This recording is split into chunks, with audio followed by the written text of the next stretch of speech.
বাংলাদেশের হয়তো এবারে টি-20 বিশ্বকাপটা খেলা হচ্ছে না, যদি আসলে আমরা লাস্ট যতগুলো দিন গেছে সবকিছু মিলিয়ে আসলে আলোচনা করার চেষ্টা করি বা বোঝার চেষ্টা করি, তারপরে কোনো সম্ভাবনা আছে কিনা বা কী অবস্থা বিরাজ করছে সবকিছু নিয়ে আমরা কথা বলতে চাই। স্টুডিওতে আমাদের সাথে আছেন ক্রীড়া সাংবাদিক তাইব অনন্ত।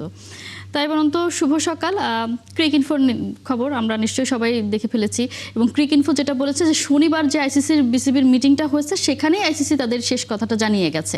তাহলে আমাদের কেন সেটা জানতে 2 দিনের মতো সময় লেগে গেল এবং সেটা আমরা ক্রিকইনফো মারফত কেন জানতে হলো? কেন আমাদের দেশের গণমাধ্যম আগে সেটা প্রকাশ করতে পারলো না, বা বিসিবি কেন কখনোই আমাদের দেশের গণমাধ্যমকে কিছু বলে না?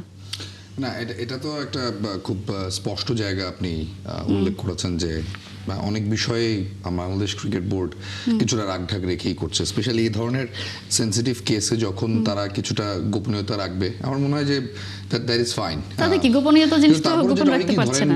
মানে যেহেতু cricket related, sports journalism related আপনি কাজ করছেন, আমরা যারা কাজ করছি, আমাদের প্রচুর কাছের মানুষজন যারা ক্রিকেট ভালোবাসেন তারাও তো জানতে চান। দেশের বাইরে থেকেও ফোন করেন, দেশের মানুষজন ফোন করে জিজ্ঞেস করেন যে আদৌ কি হতে যাচ্ছে। তো হ্যাঁ, যদি কিন্তু ব্যাপারটা তো রয়ে গেছে। এখন কথা হচ্ছে যে যেই প্রতিবেদন উল্লেখ করে আপনার প্রতিবেদনটা দেখছিলাম, এই প্রতিবেদন তো সঠিক নাও হতে পারে। মানে যদিও ইএসপিএন এখনো পর্যন্ত যা তারা দিয়েছে সবই ঠিক হয়েছে। তো ইএসপিএন ক্রিকইনফোর যেহেতু বরাতে প্রতিবেদনটা হয়েছে, আমি ধরে নিচ্ছি যে ঠিকই হবে। এখন মানে কেন তাদের মাধ্যমে জানতে হলো, এটার চেয়ে বড় প্রশ্ন হচ্ছে যে বাংলাদেশ কি করবে যদি প্রতিবেদনটা সত্যি হয়ে থাকে। তো আসলে এইটা এত সেন্সিটিভ একটা জায়গা যে আমি নিজেও আসলে ঠিক ক্লিয়ার না যে কি করা উচিত। আমি মনে করি কি, ধরেন সবকিছু মিলিয়েও খুব বেশি তাড়াহুড়া করা হয়ে গেছে। মানে আমরা খুব দ্রুত আইপিএলটাকে নিষিদ্ধ করে ফেলেছি, আমরা খুব দ্রুত সেখানে না যাওয়ার সিদ্ধান্ত নিয়েছি, আমরা খুব দ্রুতই আমাদের খেলাটাকে শ্রীলঙ্কায় ট্রান্সফার করার অনুরোধ জানিয়েছি, এবং এখন গ্রুপ পরিবর্তনের যেই কথাটা বলা হচ্ছে এটা নিয়েও তো ধোঁয়াশা রয়েছে। গ্রুপ পরিবর্তনের বিষয়টা ন্যাচারালি যেটা মনে হয় যে বাংলাদেশের পক্ষ থেকেই করা হয়েছে। বাংলাদেশই চেয়েছে যে আয়ারল্যান্ডের গ্রুপে যাক।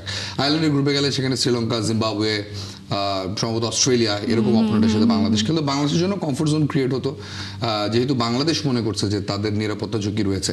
তবে ওই যে মোস্তাফিজের যে ইস্যুটা আপনি প্রতিবেদনে বলছিলেন, সেখান থেকে যেই ঝামেলার উৎপত্তি শুরু, আমি মনে করি ওখানে যে এইখানেই তো আসলে ধরেন দুটো দেশের ক্রিকেট বোর্ডের পারস্পরিক শ্রদ্ধাবোধ সম্পর্কগুলো তৈরি হয়। যেহেতু আমরা জানি আইসিসি একটা অনেকাংশেই ভারতীয় ক্রিকেট বোর্ড এটাকে নিয়ন্ত্রণ করে, সেখানে এই জায়গাটায় এতটা তাড়াহুড়ো আমরা না করলেও পারতাম। মোস্তাফিজকে কেন আইপিএলটা খেলতে দেওয়া হলো না, এই আলোচনাটা দীর্ঘ হতে পারত। খুব দ্রুতই আমার মনে হয় যে আমরা বিসিসিআইকে ঠিক অপর কাঠগড়ায় দাঁড় করিয়ে ফেলেছি, এবং সেখান থেকে বিশ্বকাপে আমরা সেখানে নিরাপদ নই এই ধরনের একটা বক্তব্যে আমরা চলে এসেছি। আইসিসির দুটো সভা বাংলাদেশের সাথে করেছে, একটা ভিডিও কনফারেন্সে করেছে বুধবারে, একটা করেছে শনিবারে। হ্যাঁ, এবং শনিবারের সভাতেও কিন্তু বাংলাদেশের বোর্ডের মানুষজন ছিলেন, আইসিসি ছিলেন, এবং সেখানেও ভিডিও কনফারেন্সে আইসিসি থেকে মানুষজন যুক্ত হয়েছেন। দেখেন, কোথাও কিন্তু আইসিসি বলছে না যে ভারতে বাংলাদেশের নিরাপত্তা ঝুঁকি রয়েছে।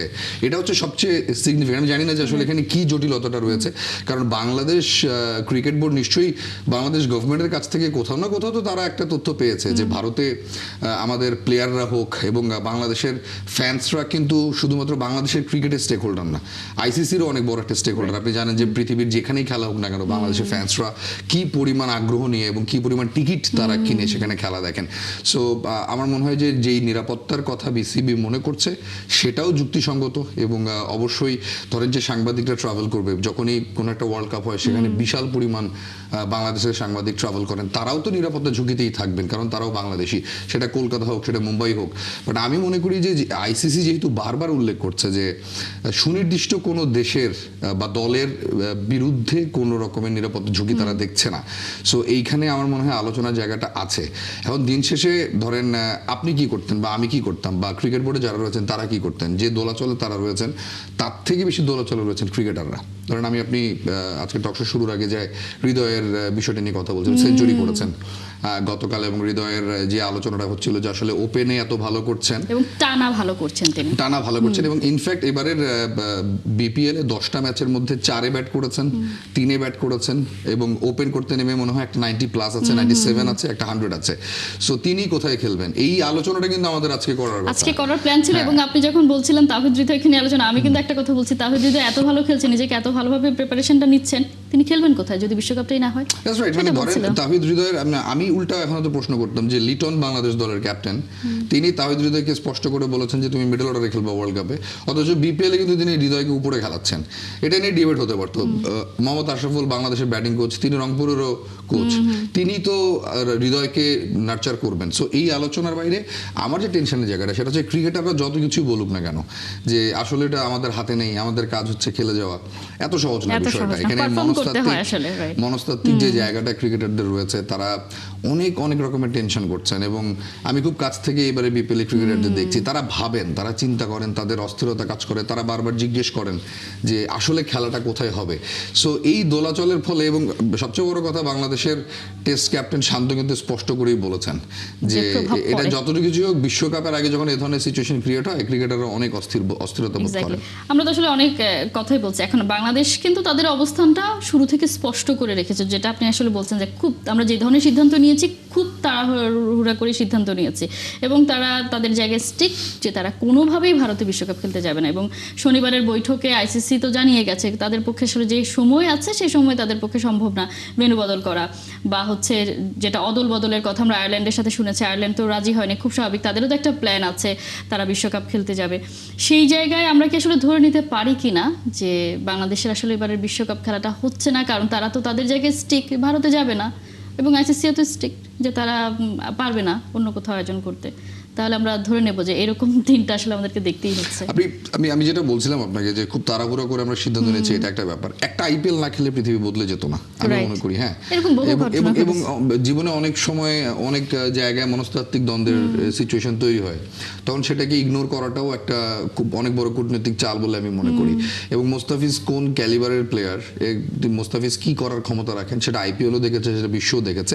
আমি বুঝতে পারি যে অবশ্যই মোস্তাফিজকে আইপিএলে খেলতে না দেওয়ার ফলে আমার খারাপ লেগেছে, আপনার খারাপ লেগেছে, সবারই খারাপ লেগেছে। হ্যাঁ, কিন্তু সেই জায়গা থেকে ক্রিকেট বোর্ডের যখন একজন ঊর্ধ্বতন কর্মকর্তা বলেন যে আমরা ওয়াক ওভার দিয়ে দিব, একটা বিশ্বকাপ না খেললে কিছু হয় না, কিংবা যখন বলা হয় যে বিশ্বকাপ না খেললে ক্রিকেট বোর্ডের কোনো ক্ষতি হবে না, ক্ষতি হবে ক্রিকেটের, আমার কাছে মনে হয় কি এই জিনিসগুলো এইখানেই একটা ক্রিকেট বোর্ডের মেরুদণ্ড দাঁড়িয়ে থাকে। যখন যেই ক্রিকেট বোর্ডের 25 জন যেই পরিচালক রয়েছেন তারা যখন তাদের মধ্যে যখন গুটি কয়েক পরিচালক এলেবেলে কথাবার্তা বলেন, এলোমেলো কথাবার্তা বলেন, সেই জায়গাগুলোতে ক্রিকেট বোর্ডের অনেক ভালো ভালো কাজ, আমিনুল ইসলাম বুলবুল, আমি নিশ্চিত যে তিনি অনেক ভালো কাজ করেছেন, এবং বুলবুলের সাথে যারা রয়েছেন, খালেদ মাসুদ পাইলট রয়েছেন, আব্দুর রাজ্জাক রয়েছেন, যে সাবেক ক্রিকেটার রয়েছেন, তারা ভালো কাজ করতে চান।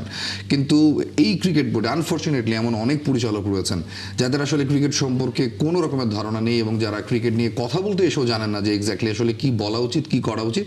এবং ক্রিকেট বোর্ড থেকেও কোনো সুনির্দিষ্ট তাদের কাছে স্পষ্ট করে বলা নেই যে আপনি আসলে কোন বিষয়ে কথা বলতে পারবেন, কোন বিষয়ে কথা বলতে পারবেন না। আপনি কিন্তু প্রতিটা ক্রিকেট বোর্ডেই দেখবেন যে যারা স্পোক্স পার্সন, নির্দিষ্ট স্পোক্স পার্সনই কথা বলবেন, হ্যাঁ, সেখানে চাইলেই আপনি ক্রিকেট বোর্ড প্রধানকে টাচ করতে পারবেন না, কিংবা তার সহসভাপতিদেরকে ধরতে পারবেন না। বাংলাদেশ ক্রিকেট বোর্ডে এসে কিন্তু বিষয়গুলো খুব এলোমেলো হয়ে যায়, সবাই একটু গণমাধ্যমের কাছাকাছি থাকতে চান। সবচেয়ে মজার ব্যাপার হচ্ছে কি গণমাধ্যম সবকিছুতে একটা কেমন জানি ওই ধরনের cricket board related stakeholder যারা রয়েছেন, ধরেন ক্রিকেটার, আপনি ক্রিকেটারদের জিজ্ঞেস করবেন তারা গণমাধ্যমকে পছন্দ করে না। কালকেও তাহিদ হৃদয় বলেছেন যে আপনারা খুব দ্রুত একটা মানুষকে উপরে উঠিয়ে ফেলেন, খুব দ্রুত নামিয়ে ফেলেন, এবং একটা অসংখ্যবার শুনেছি ক্রিকেটাররা এটা বলেন। কিন্তু বাস্তবতা আমার মনে হয় যে যারা একটা মানে সবুজ সাংবাদিকতা করেন, যারা সাংবাদিকতাকে হৃদয়ে ধারণ করেন, ক্রিকেটার ভালো খেললে ভালো বলা হবে, ক্রিকেটার খারাপ খেলে, তাহিদ হৃদয় কালকে সেঞ্চুরি করেছেন, আমি নিশ্চিত যে সব গণমাধ্যম বলেছেন তিনি খুব ভালো খেলেছেন, এবং তিনি আসলে খুব ভালো খেলেছেন। বিশ্লেষণ তো আসলে করা যেতেই পারে আমাদের অ্যাঙ্গেল থেকে। আমরা সবসময় কোনো প্লেয়ার যদি আসলে ফর্ম হারিয়ে ফেলে, কি কারণে তিনি ফর্মটা হারিয়ে, সেগুলো নিয়ে আসলে বিশ্লেষণ তো আসলে থাকি। এখন সেগুলোকে রিসিভ করার মতো মেন্টালিটি, আপনি যখন খারাপ খেলবেন, আপনি যখন আউট অফ ফর্ম থাকবেন, তখন আপনাকে নিয়ে সমালোচনা হবে। এবং পারফর্মিং আর্টে এটা খুবই ন্যাচারাল। আপনি পারফর্ম করতে নেমেছেন মাঠে, আপনি পারফর্ম করতে পারছেন না, গণমাধ্যমের কাজ আপনাকে সমালোচনা করা, এবং সেটাকে ধারণ করে আপনি আরো ভালো পারফর্ম করার চেষ্টা করবেন। তখন আপনার আবার খারাপ লাগে, আবার যখন প্রশংসা করা হয় তখন আপনি আবার চিন্তা করেন আমাদের নিজেদের মধ্যে একটা দ্বৈত চরিত্র বাস করে আর কি, আমরা আসলে নিতে পারি না। তবে আপনি যেটা বলছিলেন যে জল অনেক ঘোলা হয়ে গেছে এখন, যেহেতু যেই প্রতিবেদনটা কালকে রাত থেকেই আমরা দেখছি, এবং আপনিও যেটা করেছেন বা জানিয়েছেন, আমার মনে হয় যে এখন বাংলাদেশ ক্রিকেট বোর্ডকে একটা অনেক বড়, আপনি দেখেন যে প্রতিবেদনটা ESPN ক্রিকেটইনফো দিয়েছে সেটা যদি সত্যি হয়ে থাকে তাহলে সেক্ষেত্রে বাংলাদেশ ক্রিকেট বোর্ড এখন সবচেয়ে ভয়ঙ্কর একটা টালমাটাল সিচুয়েশনে রয়েছে। কারণ আইসিসি যদি এটা বলে থাকে যে খেলতে হলে আপনাকে কলকাতা গিয়েই বা মুম্বাইতেই খেলতে হবে গ্রুপ পর্ব, তো situation is not in our control now. So either way আপনি বিশ্বকাপ খেলতে যাবেন, আর না হয় আপনাকে বিশ্বকাপ থেকে সরে যেতে হবে, এবং সেখানে সম্ভাব্য দল স্কটল্যান্ড সেটাও আমরা জেনে গেছি। সো আমি মনে করি যে অনেক বড় একটা কল, যেই কলটা আসলে যেটা শুরুতেই বলছিলাম, খুব দ্রুত না হলে খুব দ্রুত এটাকে হয়তো অন্যভাবেও সমাধান করা হয়তো বা যেত। আমরা বিপিএল যখন শুরু হয় তার ঠিক আগে বলছিলাম যে এই বোর্ডের, বিসিবির এই বোর্ডের সব থেকে বড় চ্যালেঞ্জ হচ্ছে এবারের বিপিএলটা আয়োজন করা এবং ঠিকঠাক মতো শেষ করা। কিন্তু সেই বোর্ড এখন এমন একটা চ্যালেঞ্জে পড়ে গেছে যে তাদের অধীনে বাংলাদেশকে প্রথমবার হয়তো বা বিশ্বকাপ মিসও করতে হতে পারে, বা এখনো যে ধরনের সিচুয়েশন তাদেরকে হ্যান্ডেল করতে হচ্ছে, মানে এত চাপে কেন পড়ে গেল, কেন তারা আসলে সব বিষয়টাকে এত বেশি ঘোলাটে করে ফেলেছে? কোনো প্রভাব বা কোনো কিছুর কারণে কি মনে হয় কিনা আসলে? আপনি দেখেন বাংলাদেশ ক্রিকেট বোর্ড যে প্রসেসের মধ্য দিয়ে এখন যে ক্রিকেট বোর্ড বা যে পরিচালনা পর্ষদ দাঁড়িয়ে রয়েছে, যদি কিন্তু অনেক প্রশ্ন রয়েছে, এবং তারা যে টালমাটাল সিচুয়েশনের মধ্য দিয়ে গিয়েছেন, যে পরিমাণ প্রশ্নের সম্মুখীন হয়েছেন, বা এই বোর্ডের সাথে সাবেক যে ক্রীড়া উপদেষ্টা ছিলেন তার যেই ঘনিষ্ঠতা ছিল, সবকিছু মিলিয়ে নানা রকম চাপে তারা শুরু থেকেই ছিলেন। এই চাপটাকে কখনো ইগনোর করার সুযোগই নেই, এবং বারবার গণমাধ্যম তাদেরকে প্রশ্নের মুখোমুখি করেছেন। সো আপনি দেখবেন এছাড়া আগের ক্রিকেট বোর্ডে যারা রয়েছিলেন তাদেরও এত কিছু কর্মকাণ্ড রয়ে গেছে যেগুলোকেও আসলে এই ক্রিকেট বোর্ডকে ফেস করতে হয়েছে, এবং এই ক্রিকেট বোর্ডের অনেক মানুষের সাথে আগের এসব ঘটনা কিন্তু সম্পৃক্ততা নেই, তারপরেও তারা ক্রিকেট বোর্ডের এখনকার মানুষ বলে এই বিষয়গুলোকে তাদের হ্যান্ডেল করতে হয়েছে। আমার মনে হয় যে ক্রিকেটটাকে, বাংলাদেশের ক্রিকেটটাকে চালানোর জন্য যে পরিবেশটা দরকার, এই ক্রিকেট বোর্ডের মানুষজন সেটা পাননি, এটাও একটা সত্য কথা। এট দ্য সেম টাইম এদের মধ্যে অনেকে রয়েছেন যারা এটা চালানোর মতো ক্ষমতাও রাখেন না, সেই জায়গাটাও তারা তৈরি করতে পারেননি, এবং তাদের কোনো ক্রিকেট ব্যাকগ্রাউন্ড নেই। সবচেয়ে বড় কথা যে আপনি যখন কোনো ক্রিকেট ব্যাকগ্রাউন্ড থাকবে না, আপনি যখন সংগঠক না, আপনি কোনো ক্লাব পরিচালনা করেননি, আপনি ক্রিকেট সম্পর্কে কিছু জানেন না, আপনার কোনো আইডিয়া নেই, আপনি হঠাৎ করেই ফুটবলকে শত্রু বানিয়ে ফেলছেন, আপনি হঠাৎ করেই আবার সংগঠক হলেও তো বেফাস মন্তব্য। আমরা নাজমুলের মতো তিনি তো সংগঠক, তার ক্রিকেট ক্লাব আছে, তিনি লম্বা সময় ধরে ক্রিকেটের সাথে জড়িত, কিন্তু উড়ে এসে জুড়ে বসেনি, কিন্তু তিনিও তো জানেন না আসলে ক্রিকেটকে কিভাবে কথা বলতে হয়। বাঙালি রিসেন্টলি যেই ধরেন সামাজিক যোগাযোগ মাধ্যমের কারণে আমাদের যে কালচারটা তৈরি হয়েছে, সেটা হচ্ছে যে আমরা খুব দ্রুত ভাইরাল হতে চাই। আমরা এমন অনেক অদ্ভুত কথাবার্তা বলি যে কথাতে আমরা মনে করি যে আমরা হয়তো ভাইরাল হব, আমাদেরকে প্রচুর মানুষ চিনবে, আদতে মানুষজন চেনে কম, হাসাহাসি করে বেশি, এবং ওই চরিত্রটাকে নিয়ে আলোচনা যত হয় তার থেকে বেশি সমালোচনা হয়। সো আমি মনে করি শুরুতে যেটা বলছিলাম, বারবারই বলছি যে ধরেন মোস্তাফিজকে আইপিএল খেলতে দেওয়া হলো না, সেটার অনেক ব্যাখ্যা বিশ্লেষণ হতে পারে। সেটা আসলে ভারতে এক্স্যাক্টলি কি চলছে, সেখানে তারা কি ভাবছে, বিসিসিআই কি ভাবছে, সরকার কি ভাবছে, সেই জায়গা থেকে বাংলাদেশ ক্রিকেট বোর্ড আরেকটু ঠান্ডা মাথায় যদি সিচুয়েশনটা হ্যান্ডেল করতো, এবং হুটহাট করে পরিচালকরা যদি ওয়াক ওভার দিয়ে দিব, খেলতে যাব না, আমাদের কোনো ক্ষতি হবে না, এই ধরনের বক্তব্য না দিয়ে জিনিসটাকে যদি খুব ঠান্ডা মাথায় হ্যান্ডেল করা যেত, তাহলে আজকে এই সিচুয়েশন আসতো না।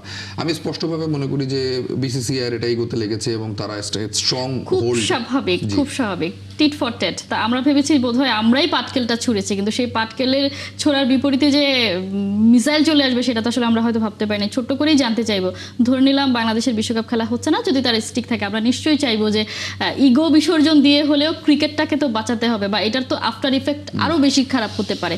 কি হতে পারে যদি এবার বাংলাদেশ বিশ্বকাপে নাই খেলে? বাংলাদেশ বিশ্বকাপে না খেলে বাংলাদেশের মানুষ বিশ্বকাপটা দেখবে না। না, আমি যদি পারফরমেন্সের কথাই বলি, কারণ আমরা তো বিশ্বকাপে খেললে র্যাঙ্কিং এর একটা ব্যাপার থাকে, পয়েন্টের ব্যাপার থাকে, পরের বিশ্বকাপে সরাসরি সুযোগ পাওয়ার একটা ব্যাপার থাকে, সেই জিনিসগুলো থেকে তো আমরা আসলে মানে সমস্যায় তো পড়ে যাব। যেগুলো তো বাংলাদেশ ক্রিকেট বোর্ডকে করতে হবে। মানে আপনি যেটা বলছিলেন যে আসলে ইগোটাকে এখানে সরিয়ে রেখে, বা তবে অ্যাট দ্য সেম টাইম হ্যাঁ এটাও ট্রু যে নিরাপত্তা ঝুঁকি যে একেবারেই নেই সেটাও তো না, সেটাকেও তো একটা কনসার্নের জায়গায় রাখতে হবে। আপনি দেখবেন যে আইসিসির সেটা যদি আমাদের এন্ড থেকে সবার আগে আসতো তাহলে নিশ্চয়ই সেটা নিয়ে এত প্রশ্ন। যে সিকিউরিটি টিম রয়েছে সেখান থেকে আপনি দেখেছেন বর্তমান ক্রীড়া উপদেষ্টাও একটা কথা বলেছেন যে হয়তো তিনি মিস ইন্টারপ্রিট করেছেন বা কিছু একটা অন্য কিছু একটা মিন করতে গিয়ে বলেছেন, বাট তিনিও বলেছেন যে নিরাপত্তা ঝুঁকি তো সেখানে রয়েছে, এবং নিরাপত্তা ঝুঁকির আপনি যদি ওভারঅল 20টা দলের নিরাপত্তা ঝুঁকি দেখেন, যে প্রতিবেদনটা নিয়ে কথা হচ্ছে সেই প্রতিবেদনে বলা হয়েছে যে একটা মানে মিডিয়াম জোন থেকে একটা হাই জোন পর্যন্ত 20টা দলের জন্য কোথাও না কোথাও ঝুঁকি রয়েছে, বা সুনির্দিষ্ট কোনো দেশ বা দলের প্রতি কোনো ঝুঁকি নেই। তো এইটাকে বিচার বিশ্লেষণ করে প্লাস মাইনাস করে আমি মনে করি যে বাংলাদেশ ক্রিকেট বোর্ড সঠিক সিদ্ধান্ত নেবে। তারা যদি মনে করেন বাংলাদেশের ক্রিকেটাররা ওখানে গিয়ে নিরাপদ এবং সেটা খেলা পসিবল, এবং শুধুমাত্র ক্রিকেটাররা না, বাংলাদেশ থেকে যে ফ্যান্সরা যাবেন, এবং শুধুমাত্র আপনি দেখেন যে এখন দু দেশের যেই সম্পর্ক তৈরি হয়েছে তাতে এখান থেকে ভিসা পাওয়াটা ইজি হবে না। হ্যাঁ এসো এই যারা খুব খেলা দেখতে স্বাভাবিক। আমরা যাবেন যেমন যারা ভারতীয় Right. বলে হচ্ছে আইসিসি কর্মকর্তাকে ভিসা দেয়নি, সেখানে তারা আবার আমাদেরকে ইজি পিজি ভিসা দিয়ে দিবে, সেটাও নিশ্চয়ই এক্সপেক্টেড না। দিন শেষে আমাদের দুজনের নিশ্চয়ই একটাই প্রত্যাশা, দেশের ক্রিকেটের ক্ষতি না হোক এমন কোনো আমি ডিসিশন যেন ছোট্ট করে আপনাকে একটা কথা বলতে চাই। দেখেন যে বাংলাদেশ অনূর্ধ্ব-19 বিশ্বকাপে হ্যান্ডশেক নিয়ে যে ইস্যুটা হলো বাংলাদেশ এবং ভারতের ম্যাচে, সেটা কিন্তু ম্যাচ শেষ হওয়ার সাথে সাথেই বাংলাদেশ ক্রিকেট বোর্ড থেকে ক্লিয়ার করা হয়েছে এবং বলা হয়েছে জিনিসটা যে সুষ্ঠু একটা সমাধান হয়ে সুষ্ঠু গেছে, সমাধান হয়েছে যে ক্যাপ্টেন হাত না মেলানোতেও এমন কোনো ঘটনা হয়নি, এটা ভুল বোঝাবুঝি ছিল। Unintentional তো এভাবে পুরোটাই। যেহেতু সমস্যার সমাধান করা গেছে, সম্ভব। আমি মনে করি এই সমস্যার সমাধানটা করা উচিত Exactly. এবং সেটা শ্রীলঙ্কা হোক ভারতে হোক বাংলাদেশ ক্রিকেট বোর্ড যে সঠিক কোনো সিদ্ধান্ত জায়গাতে নেয়। দেশের জি। ক্রিকেট যেন কোনোভাবে ক্ষতিগ্রস্ত না হয়, সেটাই আমাদের প্রত্যেকেরই প্রত্যাশা। তাই বনন্ত অসংখ্য ধন্যবাদ এতক্ষণ যুক্ত থাকার জন্য। দর্শক, আমরা কথা বলছিলাম দেশের ক্রিকেট নিয়ে। আমাদের সাথে এই আলোচনায় এতক্ষণ স্টুডিওতে ছিলেন ক্রীড়া সাংবাদিক তাই বনন্ত। সময় হয়ে গেছে ছোট্ট একটা বিরতির, ৭১-এর সাথেই থাকুন।